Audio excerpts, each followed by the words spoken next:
Si vous êtes sur Internet depuis quelques mois environ, il y a de fortes chances que vous ayez entendu parler d'un jeu indépendant, particulier, connu sous le nom de Fear and Hunger, peur et faim en français. Et, si ce n'est pas le cas, je vous invite fortement à plonger dans l'univers de ce magnifique jeu et faites-en l'expérience par vous-même. Et, si les spoilers ne vous dérangent pas, restez dans les parages et profitez de ce voyage alors que nous explorons la mythologie derrière cette œuvre de fiction cruelle mais belle. Il y a des divinités fanatiques et terrifiantes dans ce monde bien orchestré. Il faut d'abord se poser la question de savoir ce que sont la peur et la faim. Fear and Hunger est un jeu de rôle au tour par tour utilisant RPG Maker. Vous incarnez soit un chevalier, un mercenaire, un prêtre noir ou un outlander. Vous êtes chargé d'explorer ce sinistre donjon qui vous attend. Chacun de ces quatre personnages a ses propres croyances historiques et, plus important encore, une raison pour s'aventurer dans le donjon infernal où l'histoire se déroule en gardant la plupart des informations liées à l'intrigue sans spoiler est possible, sauf pour un petit peu de gameplay. C'est à travers les descriptions des éléments de dialogue et ainsi de suite que nous apprenons qu'il se passe quelque chose de plus que surnaturel et qu'il existe un monde déjà très étrange. La source d'inspiration initiale que nous pouvons voir tout de suite, et l'inspiration esthétique aussi, globale et le ton du jeu, vient de Berserk. En voici quelques exemples, un peu étranges. Mais ce n'est qu'à travers la description des éléments submentionnés que nous découvrons ensemble que cet univers a son propre ensemble de croyances religieuses. Pour essayer de garder les choses le moins soporifiques possible, nous parlerons des trois sous-ensembles des dieux qui seraient les anciens dieux, les nouveaux dieux, les dieux ascensionnés. Maintenant, tandis que Fear and Hunger termina s'étend sur cette liste avec leurs propres ajouts, nous nous tiendrons uniquement à ceux mentionnés ou abordés dans le premier jeu. Avant de pouvoir approfondir, pour expliquer chaque dieu dans Fear and Hunger, il faut d'abord parler de sa patrie. C'est une chose courante qui est vraie pour la plupart des mythologies avec les Grecs. Ils avaient l'Olympe pour les Nordiques, ça serait Asgard. Et en Chine, ils ont le paradis, dans Fear and Hunger ce n'est pas le cas. Aussi différente que soit la demeure des dieux, la ville de Maarbre, on sait vraiment peu de choses sur cette ville ancienne, seulement qu'elle servait à l'origine de lieu de refuge pour les anciens dieux. Tout comme nos propres mondes, le monde de Fear and Hunger abrite différentes religions et croyances, plutôt que d'être unis sous une seule croyance fondamentale. La première d'entre elles que nous examinerons est celle des anciens dieux, considérés comme les vrais dieux originels. Ils représentent les concepts les plus basiques mais fondamentaux, qui composent le monde. Grogoroth, le dieu destructeur, est bien connu à la fois comme le dieu de la description et de la destruction et du sacrifice. Bien que sa présence oblige souvent à verser du sang en son nom, il n'est pas intrinsèquement mauvais, au contraire. La destruction est considérée comme une nécessité incarnant la mort et la fin elle-même par procuration. Cela s'étend également à Chaos. Le sacrifice de l'anarchie et la guerre, en tant que mort, sont la fin naturelle de toutes ces choses. C'est grâce à cela que la nouvelle vie peut s'épanouir, et que le cycle de croissance peut continuer. Il est largement admis que pour revivre et expérimenter le sentiment de peur, Grogaroth porte la chair et le corps d'hommes et de femmes dans le but de se déguiser parmi l'humanité. Après avoir vaincu ces traces, nous obtenons un aperçu plus approfondi du fossé entre l'humanité et les anciens dieux. Car il est expliqué comment les anciens dieux et les humains connaissent et ont quitté leur monde en raison de l'égoïsme de l'humanité et du désir d'utiliser les créateurs sans comprendre la pureté des motivations des dieux anciens. Même si elle était accordée à l'intérieur, ce serait incompréhensible avec la destruction et la mort qui doivent aussi venir. La création dans la vie étant l'antithèse de la croissance. Nous avons la déesse de la fertilité, de l'amour, de la luxure et de la création. Sylviane. Comme on peut s'y attendre, Sylviane est une divinité créatrice. Elle est responsable de la création de l'humanité. On dit que tous les hommes et les femmes ont tous deux été créés à son image, ce qui lui donne l'illusion d'être la déesse mère de tout le monde, alors que son mari, Rogroth, donc Grogoroth, exige la destruction et la mort. Le seul désir de Sylviane est que l'humanité montre son amour les uns envers les autres. Il existe différentes manières d'interpréter ce souhait, car certains sont édictés par The Bidding of Flesh, un droit connu sous le nom de mariage. Contrairement au mariage que nous connaissons dans le monde réel, dans le monde de Fear and Hunger, se marier signifie s'unir pleinement, car d'autres interprétations du souhait de Sylviane le voient également. La vérité sur la raison pour laquelle elle a été explicitement abandonné l'humanité est inconnue, mais il existe quelques théories sur pourquoi malgré l'humanité faite à son image, l'humanité était incapable de l'aimer comme elle les avait aimés. L'amour était pour elle quelque chose de tordu et de bien plus physique comme le mariage de la chair. Incertaine du moment où elle avait abandonné le monde, il est probable qu'elle fut la première des anciens dieux à partir, tandis que son mari suivit peu de temps après. Bien qu'il ne soit pas aussi répandu que les anciens dieux mentionnés précédemment, cela reste vital.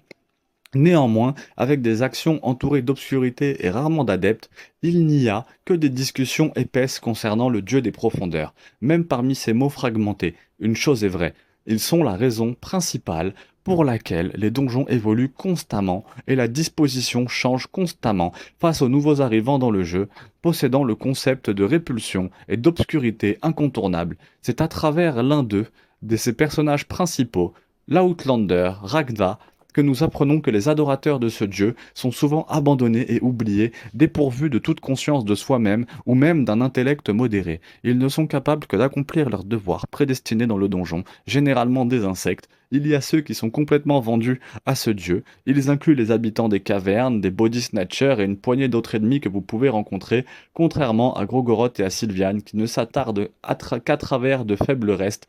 Le dieu des profondeurs est toujours présent et existe avec une véritable forme physique, avec plusieurs cœurs rassemblés tout au long du donjon, et même un visage se profilant devant le joueur. Le joueur devait d'ailleurs faire tout son possible pour détruire ces trois cœurs. Les mâchoires de la divinité s'ouvrent instantanément et permettent au joueur de progresser.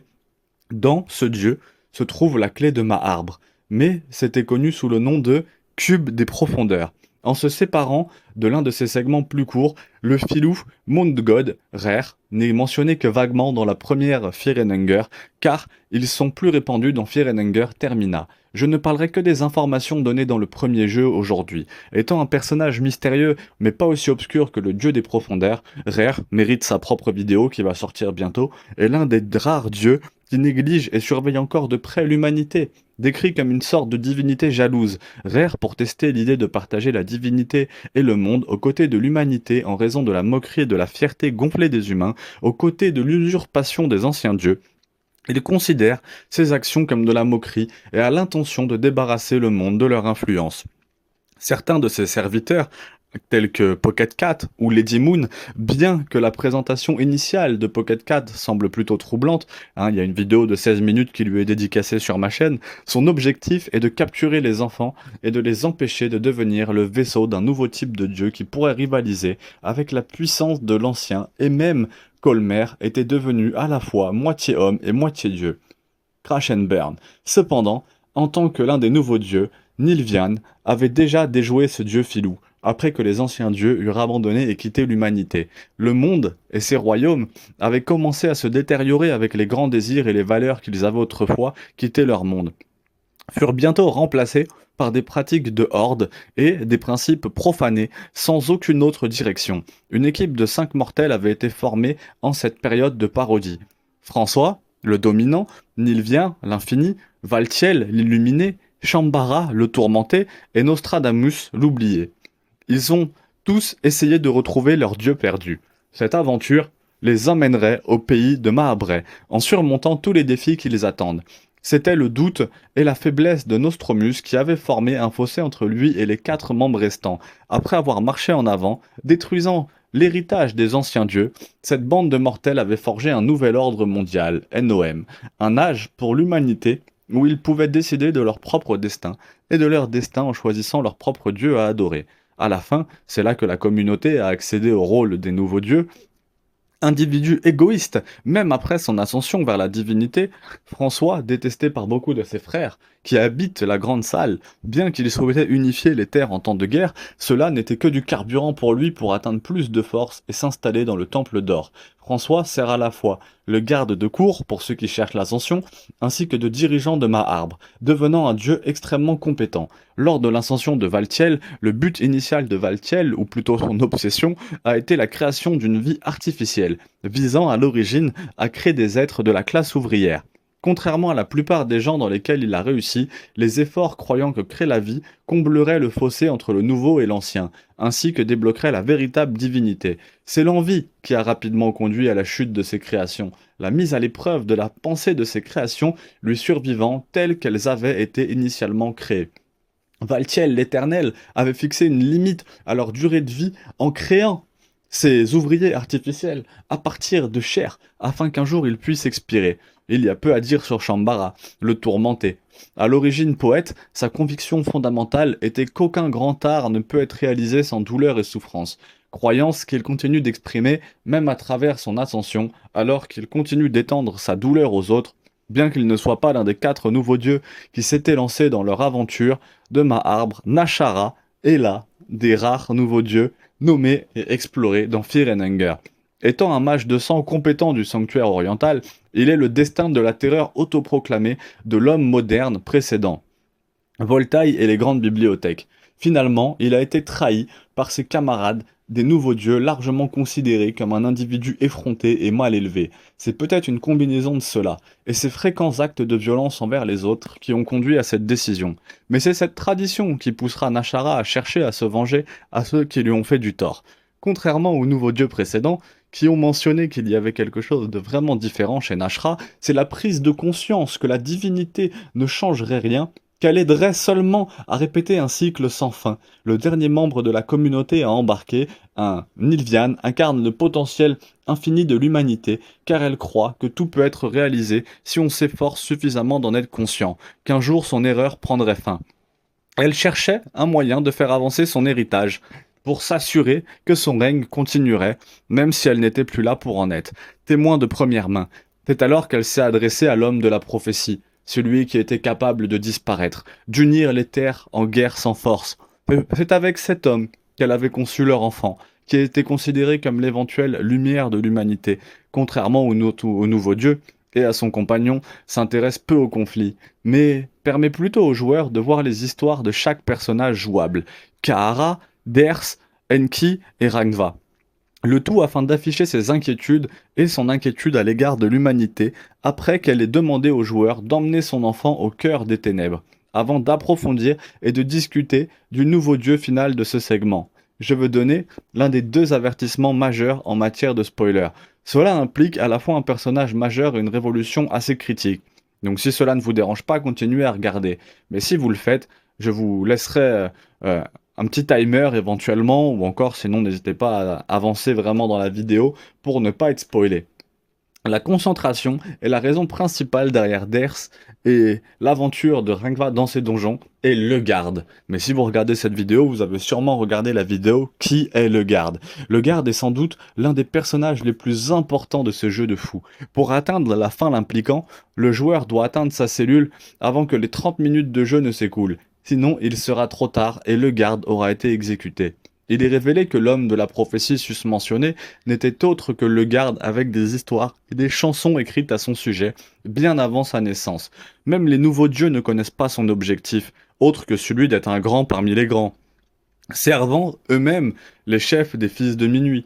Il est apparu que son objectif d'unir le monde nécessitant l'ascension vers la divinité, car cela a servi de motivation pour attaquer Rangva et rencontrer Rangva, c'était pour attaquer Oldgard, la ville de Rangva, c'était quelque chose qu'il a fait dans l'espoir d'atteindre le cube des profondeurs, afin qu'il puisse accéder à Maharbre. Si le joueur bat François, le garde revendique le trône et monte. Il aura alors l'opportunité de combattre le garde. Cependant, il ne sera plus l'homme que le joueur a connu autrefois, mais plutôt le nouveau dieu, connu sous le nom de Roi Jaune, accomplissant ainsi sa prophétie et reflétant les actions du dieu ascensionné Olmer, en guidant le monde vers un âge d'or.